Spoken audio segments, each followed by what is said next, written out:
Welcome everybody, my name is Michael and today it is a snow day. We are at the lake and behind me we have houses that are worth tens of millions, or at least getting up to tens of millions of dollars. So this is always a place that I like to chill by and think about what is to come. Crypto always gives me hope. And one thing that has been in the news as of late is Web 3.0.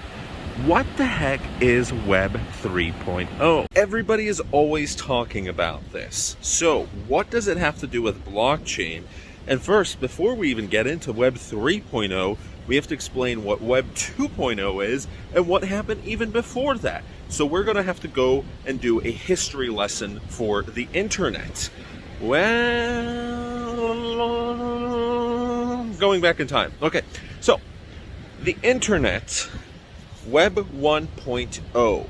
We're not going to explain everything in detail because this video would take an hour. The internet started evolving in the late 20th century. By 1993, 1% of all global communications were done through the internet, the web. Wow. And internet was basically back then read-only. You visited a website, you read through it. It was almost like reading through an encyclopedia. You didn't have YouTube, you didn't have Facebook, you didn't have any crazy video games, amazing graphics. That would make your computer, which by the way at that time was extremely slow, all of what was happening right now, even 15 years ago, that would crash your computer completely. That's Web 2.0 that we're talking about with videos, animated flash games. Web 1.0 is just reading through a bunch of information. At that time, people really didn't fully understand the full potential of the internet. So one thing you have to grasp with blockchain and crypto is people always get excited and optimistic who are within this space. Now, why is that? It's because we realize that in the future, it's going to be just like the internet was back in the 90s. Probably very few people actually realized the full potential, but there were some people that are now billionaires that understood that just 10, 15, 20 years into the future, everybody would be using the internet. Every single person on this planet at one point or another has heard the internet, needed to use the internet, or uses it every single second of their waking hours. There's people who are 4, 5, 6 hours just on Instagram and Facebook, and you're actually able to track how many hours you spend, and it's pretty crazy.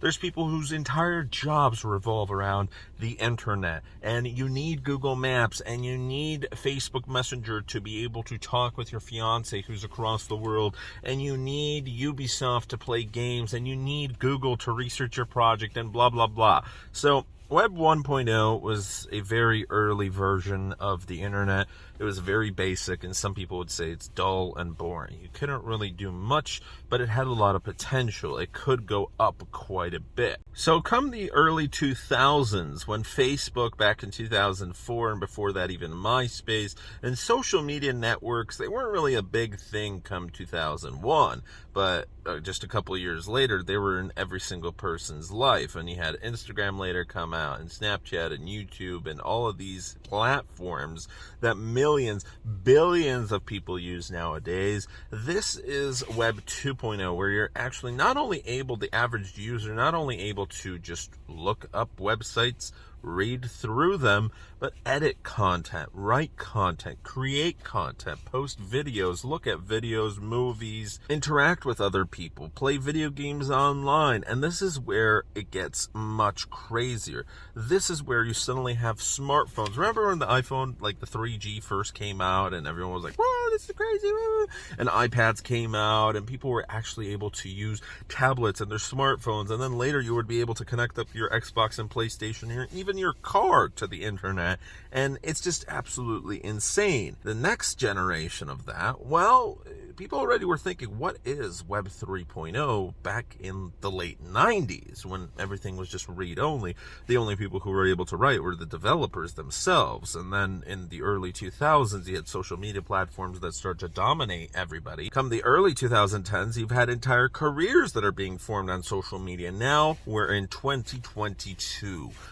Crypto has been around since 2008. Now, the idea of crypto and blockchain technology, again, has been from the 90s. It all started as hypotheses, as essays, as just a thought in someone's head until these developers were actually able to produce these things. And Web 3.0 is the step up, where generally we're heading towards a path that within the next 10, 20, 30 years, everything's going to rapidly evolve at such a pace where if we're not in it, if we're not researching it every single day, we're going to fall behind, because we already have robots and AI and computers that are trying to self-learn, and self-driving cars, and all of these things that seem a little crazy right now will be absolutely normal probably 20 years from now. It's going to be the Internet of Things. I mean, it's already happening, and with cryptocurrency, it's already gone mainstream as of last year. Some people thought it went mainstream in 2017 and 2018, and it was reaching great heights, but 2021, I mean, that's when people really started to talk about it, and average people started investing,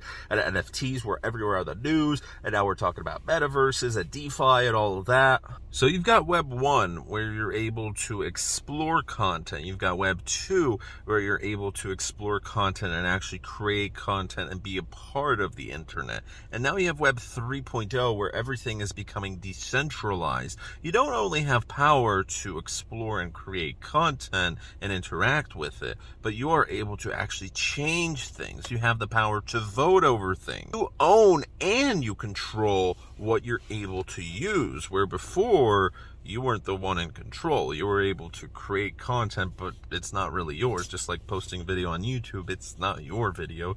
A post on Facebook is not your post. It's not your page. It's not really yours. But with cryptocurrency, you own the keys, as long as it's not on an exchange. That's decentralized. That's still Web 2.0.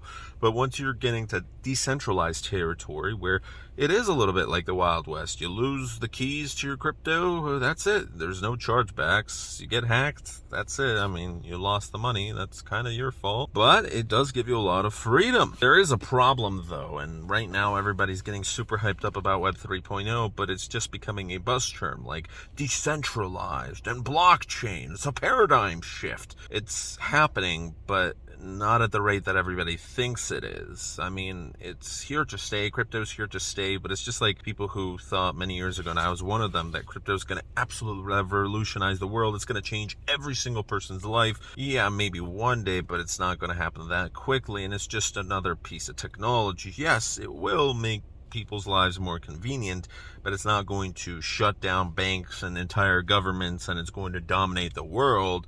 It's just going to be another accessory, just like a vehicle and the wheel and the invention of countless things that we use today. Planes to get across the ocean, obviously the internet, fire, weapons, science, I mean everything, education, blah, blah, blah. It's just another part of our lives, and it will make our lives easier or more fun, just like a video game would, or safer, or any one of the utility aspects of NFTs, crypto, DeFi. People will be able to make money and entire careers out of this, and it's an exciting aspect. So there's a couple elements to Web 3.0 that experts seem to agree upon. One of them is artificial intelligence. AI software is able to decrypt natural language and understand intention. It can also recognize real from fake and provide more reliable data.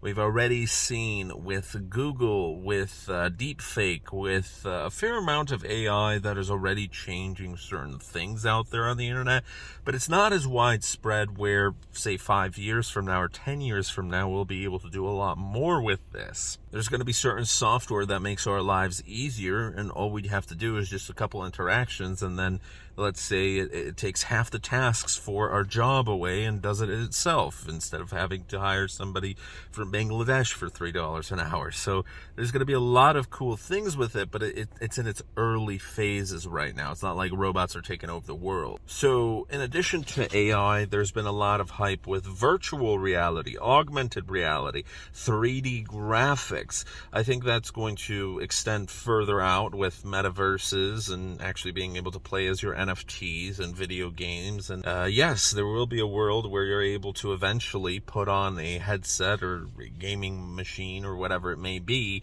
and actually feel certain things and have a completely separate life from the one that you have in the real world. And there will be an entire galaxy out there where you have a normal job in this VR world and you're making virtual money and cryptocurrency or tokens or whatever it is. And it's hard to imagine for us right now, but that is coming. It will happen in one way or another, maybe not with the stuff that already exists right now, but an evolved version of the technology. And that's kind of cool, but it's also kind of terrifying, just like robots and AI is. So connectivity is going to be a huge thing, just like everybody was able to get connected through Facebook, through social media platforms, through Web 2.0, Web 3.0, every single piece of data. AI will be able to go through all this semantic metadata, connect it all, leveraging all available information. Let's say, for example, with tinnitus. I got tinnitus, and